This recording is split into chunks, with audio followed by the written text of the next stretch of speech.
I welcome you all to your YouTube channel, English with Ease. I am your teacher, Shyam Panchal, and I'm going to give you this lecture on behalf of Takshala Model Senior Secondary School. So students, here let us just take a look at the board.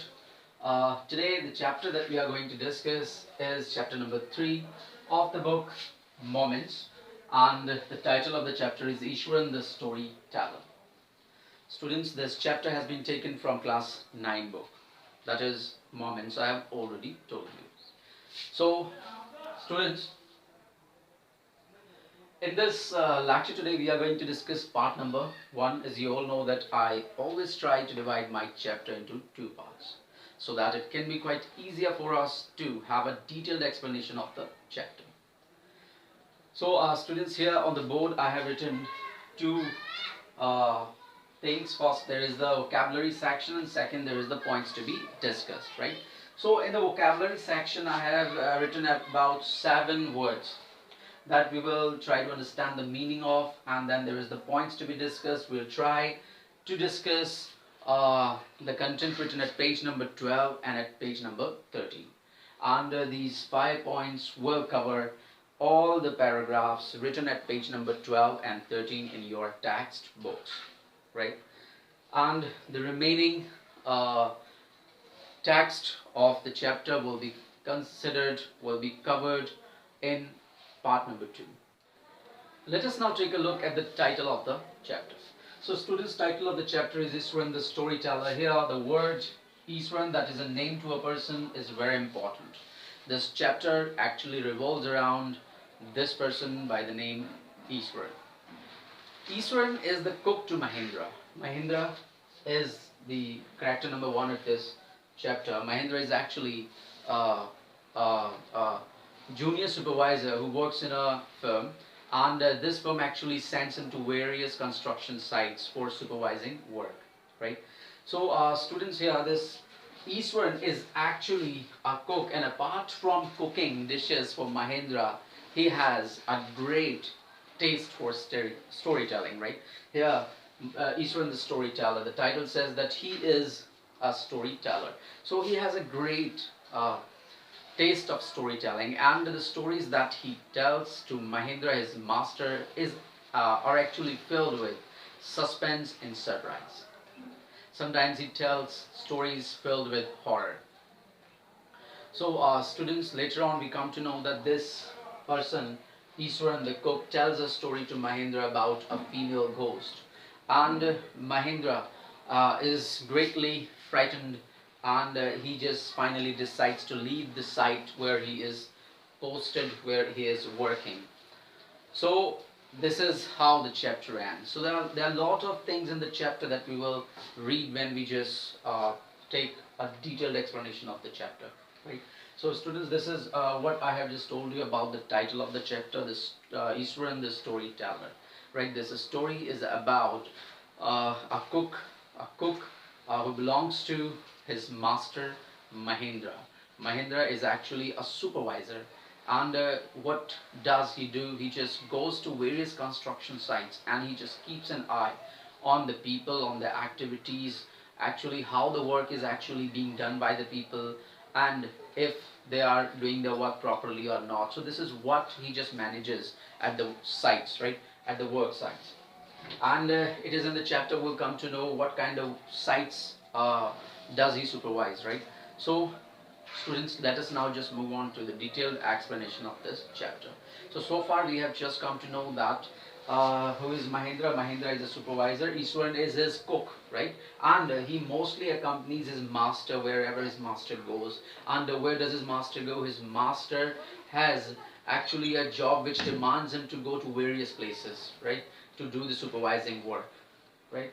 So this is what we have just discussed in this chapter so far, and now let us move on to the discussion of the 5 points that I have written on board. And along with the discussion of these points, I will also tell you the meanings of the words, the difficult words which come in the text. So students, I just want all of you to open your textbook so that it can be quite easy for you to understand when I explain these things to you, right? When you just read from line to line, it will help you understand the chapter better. So let us now just move on to the point number one, Mahendra's job. And one more thing, this chapter has been written by R.K. Lakshman, right? So here, the point number one, Mahendra's job. Mahendra's job, who we have already discussed who Mahindra was. Now we will just come to know what kind of work did he do. Though I have just told you about it, still we will just have few more details about his job and his life, right? So Mahendra's job. Mahindra, as I told you, was a junior supervisor in a firm, right? The firm which offered supervisors to various construction sites on hire, right? So he was associated with a firm. The firm used to send him to various places, right? And what kind of places were these? This is the question. So these were the construction sites, various construction sites. For example, the mining sites, the construction sites, the factories, the bridges, the dams. So the construction of the factories, bridges and dams, at these places he used to be posted, right, by his firm. So what did he actually do at these construction sites? So what did he do? He just used to supervise the work, the activities, the workers, if they are working or not, if there is anything that is to be implemented, if there is anything that is just running short, like the material or anything else, right? So he just used to keep an eye, he just used to look after the activities at the work site. So keep an eye on here means to look after, right? To take care of something. So it was under his supervision to look after what the people are doing at the work site. So this is what his job demanded. Then he did not just work at a place. His job demanded him to move from one place to another. So he never stayed at a one place, right? He never worked for a long at a place. Sometimes he was transferred from one place to another. And for example, sometimes he had to move to a railway construction site, and maybe from there he was just transferred to a coal mining site, right? And from there to a chemical plant. Plant here means a company. Simply, we just read in the chapter that his job was to move from one place to another. He never stayed at a place permanently, right? So this is what we have read about Mahindra's job in point number one, right? So now just move on to the let us move on to the point number two, his life and his asset. So what kind of life did Mahindra live? Who was there in his family? Did he have a family? Or if there was someone with him, who was it? So all these questions are there that we need to answer, right? So let us now just discuss his life and his asset. First of all, Mahindra was all alone. He was unmarried, right? He was a bachelor. He was a bachelor, he was unmarried, and he did not have a family. In place of a family, or in place of some family members, he had only one person with him, and that was his cook, his domestic help named Eastward, right? So Mahindra was a bachelor, and his means were very simple because he had to move from one place to another. So his means were very simple. He was able to adjust himself to all kind of odd conditions. Whether it was an ill-equipped circuit house. Ill-equipped here means not having good facilities, right? So whether it was an ill-equipped house or a makeshift canvas stand. What is a makeshift? Makeshift here means a temporary. Sometimes you might have seen people just pitching their tents, right? And once they stop getting food and essential qualities, essential commodities or things, what happens? They just shift their tents to other places where they have the facilities with them, right? So whether it was an ill-equipped means a house which did not have all the facilities, or he used to live in a makeshift tent, right? So he did not just feel uncomfortable about living at these places. He always adjusted himself to these living conditions, right? So students, Here we also came to know that the only person who used to live with him was his cook, Iswaran. Iswaran, who used to follow him wherever his master Mahindra went, right? And one more thing, uh, Iswaran was not only a good cook, he was also a great storyteller.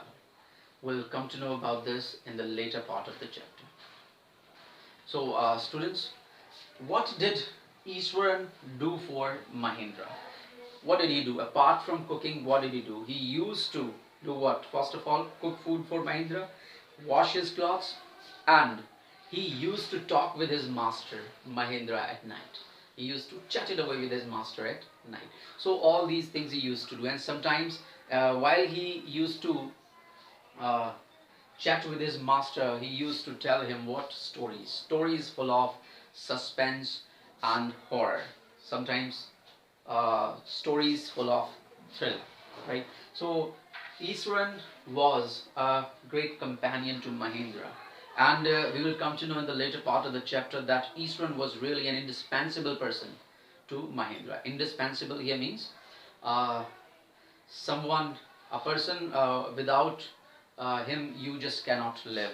Means that person's qualities are so inspiring or are so good that you cannot just live without him, or you just cannot manage to live without him, right? So such a person is called an indispensable person. So Iswaran the cook was actually an indispensable person to Mahindra, and we'll come to know what made him so indispensable for Mahindra, right?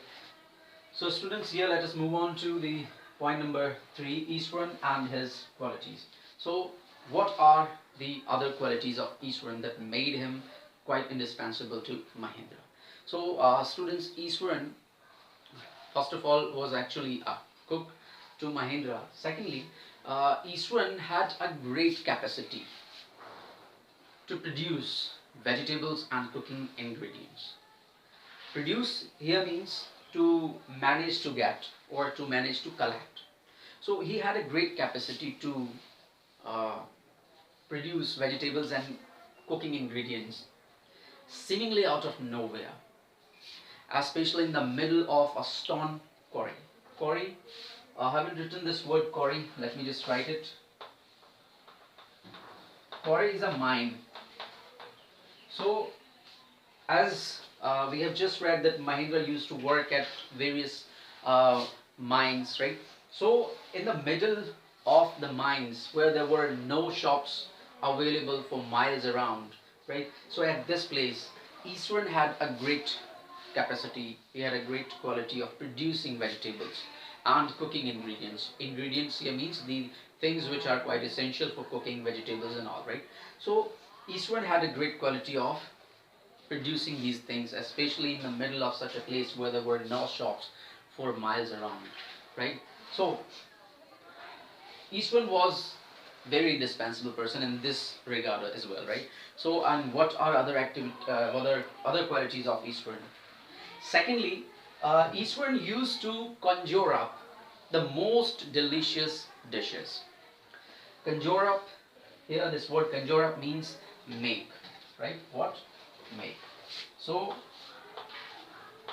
Eastman used to conjure up, he used to make the most delicious dishes.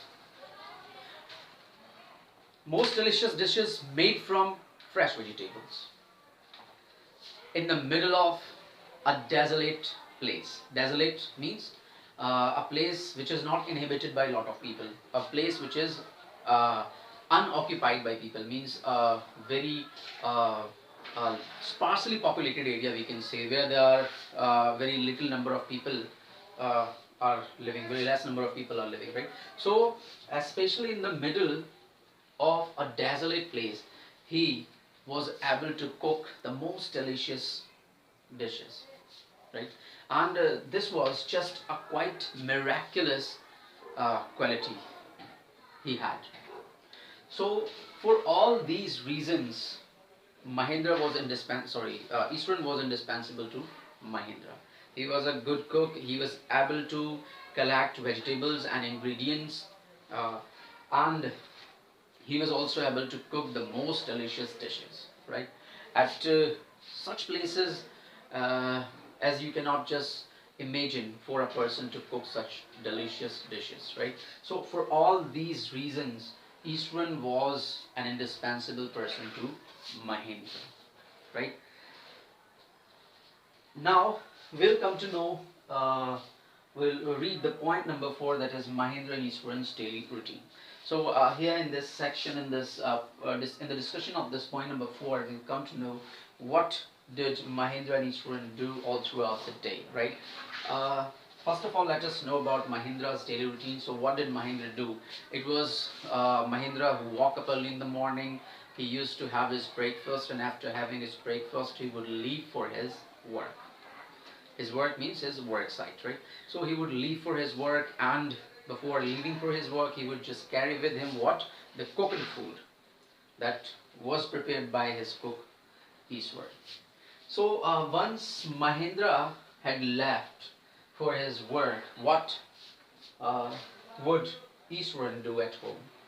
So what would he do? Easwaran used to do what? First of all, Easwaran used to uh, wash Mahendra's clothes. Then he used to tidy up the shed. Shed here means the house, the small temporary house in which they used to live, right? So he used to clean the shed, and what else did he do? He used to take a bath, leisurely bath. Leisurely here means very pleasing bath. Means he was very fond of having a bath. And how do we come to know about this? It is written in the text that he used to have a leisurely bath, pouring here means dropping on himself what? Several buckets of water. So it is quite common that whenever we take a bath, we just use 1 or 2 buckets of water. But it was Easwaran, the cook, who used to have a leisurely bath by pouring several buckets of water onto his head and muttering some prayers while doing this, right? Muttering here means speaking something in a very low voice, right? So when he used to have a leisurely bath, he used to mutter something, some prayers, right? So this was what he used to did when his master Mahendra had left for his work, right? And then when it was lunchtime, he used to have his lunch, and after having his lunch, uh, before he just took his uh, nap here means a short sleep. So before dodging off, he used to do what? He used to read something. And this is very important part of the chapter. What did he read? Right? He used to read the Tamil uh, Tamil authors. He used to read what? Tamil authors. Tamil authors, uh, thrillers. Tamil authors and the thrillers written by Tamil authors. Thriller here means a novel or a movie which is full of quite suspense and excitement, right? So he used to read Tamil thrillers, right? And he was quite interested in these Tamil stories, Tamil authors. He was so influenced by reading these. He was so influenced by the reading of these Tamil authors uh, that he used to imitate the narrative style of these authors, right, in his own life. So as we just come to know when we read the title that Easwaran was a storyteller, so when he used to tell the stories to people, right, he used to copy that style, that narrative style of the Tamil authors in his own narration, right? So he did not just narrate a thing as simply as we imagine, as simply as we can just explain, or as we can just narrate these things, right? So he used to start his stories with suspense, and he used to end those stories in surprise. The stories that he told to his master were actually packed with suspense, horror, and surprise. His stories would actually hold his master in thrall. Thrall, this word thrall here actually means being captivated or being attracted by some force, right? And what was this force that attracted Mahendra? It was the narrative style. It was the imaginative uh, side of Easwaran the storyteller, right? So all these things kept him captivated. So this was what Easwaran used to do at night, right? So whenever his master came back home at night, he after serving him dinner, he just used to entertain him with the stories. So he was also capable of weaving endless stories packed with suspense and surprise. So this is what we have read about Easwaran and Mahendra's daily routine, right? So this is how they just used to span their day. And here, now let us just move on to the last point of this part number one. This is Easwaran as a storyteller, right? So we have already discussed much about Easwaran as a storyteller. We came to know that Easwaran was quite good at storytelling, right? And he used to just copy, or he used to just imitate the Tamil authors while narrating the story, right? And as well as he just used to imitate the imaginative side of those authors, right? So he was not in the habit of explaining a simple thing in the simple way, right? He just used to explain the simplest of the events in a very different way. How? There is an instance given in the chapter, right? What is the instance? Suppose whenever he had to say that he just saw an uprooted tree on the highway, right? So he would not say this thing as simply as I have told you now, right? So he would just speak that thing in a different way, in a different sense. So what is this sense? He would just pack this event with horror and suspense. He would just define, or he would just narrate this simplest of incident this way. He would say that he was all alone.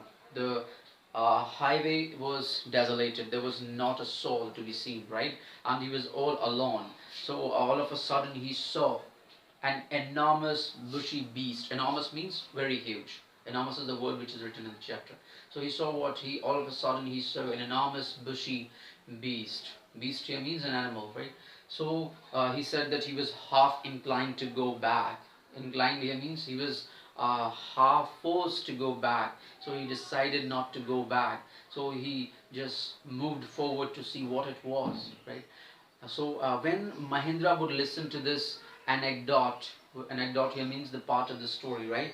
The narration of the story. So whenever he listened to this anecdote, and one more thing, Eastwan uh, also used to imitate the gestures, right? He used to just show the expressions with his hands and mouth, right? So he used to make the situation very lively, right? So this would uh, startle his master Mahindra. So anyone who listened to this kind of account from any teller's lips, he would definitely spring into attention as well as into a certain fear, right? So the same condition was with Mahendra. He was quite frightened whenever he listened to this kind of account of Mahendra, and this is something that also delighted Mahendra. His narrations were very vivid. Whose narrations? Eastwaran's narrations were very vivid. So he would say that when he came closer, he saw that it was a fallen tree. Right? It was nothing like an enormous bushy beast. There was nothing to fear about that particular figure that he saw on the highway. It was what? It was just a fallen tree.